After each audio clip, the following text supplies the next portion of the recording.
NCP তারা শাপলা প্রতীক ছাড়া প্রতীক নেবে না, কিন্তু নির্বাচন কমিশনের প্রতীকের তালিকায় তো শাপলা প্রতীক নেই, কারণ শাপলা প্রতীক হচ্ছে দেশের সর্বোচ্চ আপামর জনগণের প্রতীক।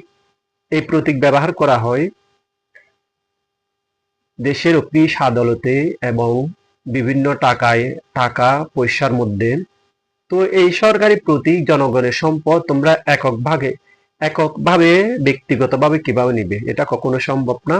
এবং এটা যদি নির্বাচন কমিশন ওদেরকে প্রেসারে পড়ে দেও, তাহলে আমি বলবো দেশের যারা আইনজীবী আছেন তারা সাথে সাথে এই নির্বাচন কমিশনের বিরুদ্ধে কেস করা এবং এই প্রতীকের বিরুদ্ধে কেস করা, যাতে তারা কোনো দল এই শাপলা প্রতীক না পায়। পূর্বেও এর আগে বিভিন্ন ছোট ছোট দলগুলা এই শাপলা প্রতীকের জন্য আবেদন করেছে, বাট তাদেরকেও দেওয়া হয়নি।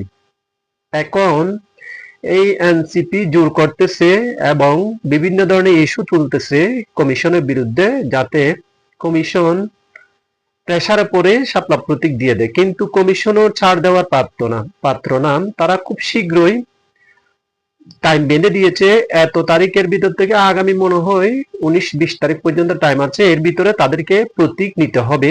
যদি তারা প্রতীক না দেয়, নির্বাচন কমিশন তাদের মন মতো করে একটা প্রতীক দিয়ে দিবে। তার আগেই আমার মনে হয় এনসিপির উচিত এই শাপলা প্রতীক ছাড়া অন্য প্রতীক বেছে একটা প্রতীক নিয়ে নেওয়া। তাদের উচিত আমেরিকা রিপাবলিকানদের মতো হাতি প্রতীক নেওয়া। হাতির শক্তি বেশি, তারা হাতির প্রতীক দিয়ে প্রচারণা করতে পারে, হ্যাঁ হাতির শক্তি বেশি, আমাদের শক্তি বেশি, আমরা দেশের জনগণের ভার বহন করতে পারবো।